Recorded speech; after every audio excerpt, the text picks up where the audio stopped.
Hi, good evening all. It's me, Famida Feroz, consultant psychologist.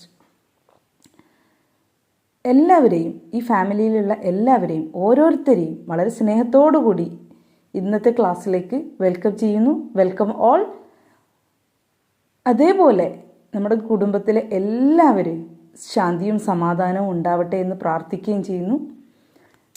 Hi, നമ്മുടെ ഇന്നത്തെ ദിവസത്തിൻ്റെ പ്രത്യേകത എന്ന് പറയുന്നത് എല്ലാവർക്കും അറിയാം. മുമ്പത്തെ ഞാൻ പഠിക്കുന്ന കാലഘട്ടത്തിൽ കോളേജുകളിൽ അങ്ങനെ ഒരു ഡേ സെലിബ്രേറ്റ് ചെയ്യുന്നത് കൊണ്ട് മാത്രം അറിഞ്ഞിരുന്ന ഒരു കാലഘട്ടം ഉണ്ടായിരുന്നു. പക്ഷെ ഇന്നതല്ല. ഇന്ന് സ്റ്റാറ്റസ് ഉള്ളതുകൊണ്ട് ഓരോ ഡേയും നമുക്ക് എല്ലാവർക്കും അറിയാം. ഫ്രണ്ട്ഷിപ്പ് ഡേ ആയിക്കോട്ടെ, മദേഴ്സ് ഡേ ആയിക്കോട്ടെ, ഇനി വേറെ എന്തൊക്കെ ഇങ്ങനെയും ഡേ ഉണ്ടോ എന്ന് വരെ ചിന്തിക്കുന്ന പല ഡേയ്സും നമ്മളെ മുമ്പിലുണ്ട്. പക്ഷെ അതിൽ നിന്നൊക്കെ വ്യത്യസ്തമായിട്ട് നമ്മുടെ ഇന്നത്തെ ഡേക്ക് ഒരു പ്രത്യേകത ഉണ്ട്. നമ്മുടെ ഈ ലോകത്തുള്ള എല്ലാവർക്കും ഒരേപോലെ ഇമ്പോർട്ടൻസ് കിട്ടുന്ന ഒരു ഡേ ആണ് October 10th, mental health day. അപ്പം നമുക്ക് നോക്കാം, എന്താണ് മെൻ്റൽ ഹെൽത്ത് ഡേ അഥവാ മാനസിക ആരോഗ്യം എന്ന് പറയുന്നത്.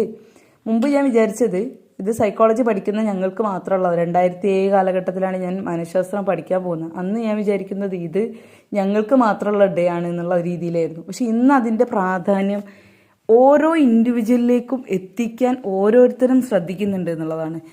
എന്താണ് ശരിക്കും മാനസികാരോഗ്യം? ഒരു മനുഷ്യൻ്റെ ചിന്ത, അയാളുടെ വികാരം, അയാളുടെ പെരുമാറ്റം, അയാളുടെ ജീവിത വീക്ഷണം, ഇവയെല്ലാം സ്വാധീനിക്കുന്ന ഒരു സമഗ്ര ആരോഗ്യമാണ് യഥാർത്ഥത്തിൽ മാനസികാരോഗ്യം എന്ന് പറയുന്നതിൽ. ഇതിൽ ശാരീരികമായിട്ടുള്ള ആരോഗ്യം വരും, മാനസികമായിട്ടുള്ള ആരോഗ്യം വരും, എല്ലാം വരും. പൂർണ്ണമായും മനസ്സും ശരീരവും ചേർന്ന ഒരു ആരോഗ്യമാണ്, പൂർണ്ണ ആരോഗ്യമാണ് മാനസികാരോഗ്യം എന്ന് പറയുന്നത്. ഒരു മനുഷ്യന് ശാരീരികമായ അസുഖങ്ങൾ ഉണ്ടെങ്കിൽ അയാൾ മെൻ്റലി വീക്കായിരിക്കും. അറിയാം, നിങ്ങളായാലും ഞാനായാലും. എനിക്കൊരു വയറുവേദന ഉണ്ട് അല്ലെങ്കിൽ ഒരു കാലുവേദന ഉണ്ട്, ഞാൻ മാനസികമായി സ്ട്രെസ്ഡ് ആണ്. ഇനി എനിക്ക് മാനസികമായിട്ട് എന്നെ ആരോ ഒരാൾ വഴക്ക് പറഞ്ഞു, അല്ലെങ്കിൽ എന്നെ ആരോ ഒരാൾ വളരെ മോശമായിട്ട് ചിത്രീകരിച്ചു, എൻ്റെ മാനസിക നില തെരഞ്ഞു, അത് കാരണം എനിക്ക് ശാരീരികമായ വേദനകൾ ഉണ്ടാവും. ഇപ്പോൾ റീസെൻ്റായിട്ട് കണ്ടുവരുന്ന കുറേ കാര്യങ്ങൾ, കഴിഞ്ഞ ദിവസം ഒരു കുട്ടീനെ കൊണ്ടുവന്നിരുന്നു. ആ കുട്ടി എന്ന് പറയുന്നത് ശാരീരികമായിട്ട് പല വയറുവേദന, തലവേദന, കാലുവേദന, എല്ലാ വേദനയുണ്ട്.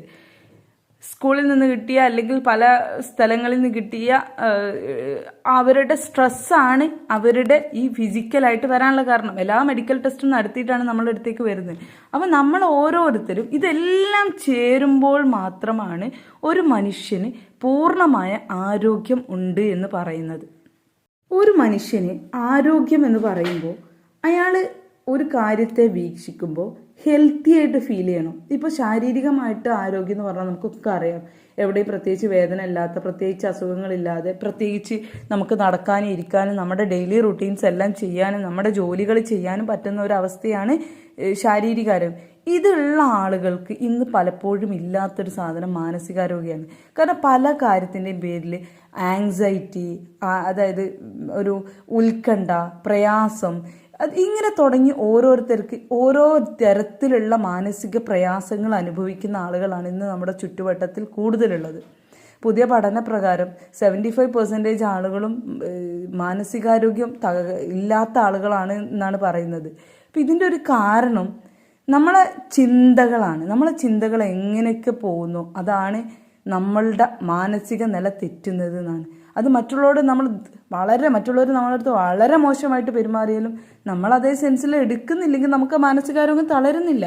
അപ്പം നമ്മുടെ വികാരങ്ങളെ, നമ്മുടെ ഇമോഷൻസിനെ ഒക്കെ മറ്റ് പല കാര്യത്തിൽ നിന്നും ഡിറ്റാച്ച് ചെയ്തുകൊണ്ട് വേണം നമ്മുടെ ലൈഫിനെ കൊണ്ടുപോകാൻ.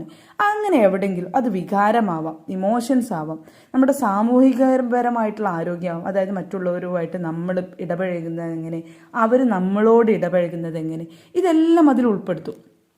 ആത്മീയ സന്തോഷം, ഇതൊക്കെ നമ്മളെ മാനസിക നില ദുർബലമായി കാണുമ്പോൾ നമുക്ക് പലതിനെയും കാണാൻ കഴിയില്ല, അല്ലെങ്കിൽ പലതും നമ്മളെ നെഗറ്റീവ്ലി ചിന്തയിലേക്ക് ആകർഷിക്കും.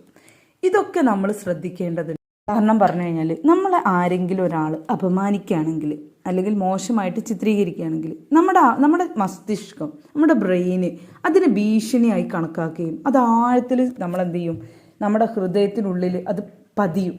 എന്നാൽ ആരെങ്കിലും നിങ്ങൾ അഭിനന്ദിച്ചു കഴിഞ്ഞാൽ അത് എന്താണ് പറയുക, ആ മസ്തിഷ്കം അത്യാവശ്യമല്ലാതെ ഒരുപാട് അപകട രീതിയിൽ അത് കാണൂല. എന്നാൽ അതേപോലെ നമ്മൾ പലപ്പോഴും അറിയാം സ്ത്രീയും പുരുഷനും തമ്മിലുള്ള ഒരു വ്യത്യാസം എന്ന് പറയുന്നത്, കാരണം പറഞ്ഞു കഴിഞ്ഞാൽ നമ്മളെ ആരെങ്കിലും ഒരാൾ അപമാനിക്കുകയാണെങ്കിൽ അല്ലെങ്കിൽ മോശമായിട്ട് ചിത്രീകരിക്കുകയാണെങ്കിൽ നമ്മുടെ മസ്തിഷ്കം, നമ്മുടെ ബ്രെയിന് അതിനെ ഭീഷണിയായി കണക്കാക്കുകയും അത് ആഴത്തിൽ നമ്മളെന്ത് ചെയ്യും, നമ്മുടെ ഹൃദയത്തിനുള്ളിൽ അത് പതിയും.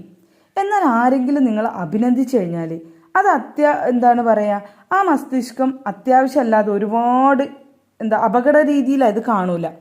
എന്നാൽ അതേപോലെ നമ്മൾ പലപ്പോഴും അറിയാം സ്ത്രീയും പുരുഷനും തമ്മിലുള്ള ഒരു വ്യത്യാസം എന്ന് പറയുന്നത്,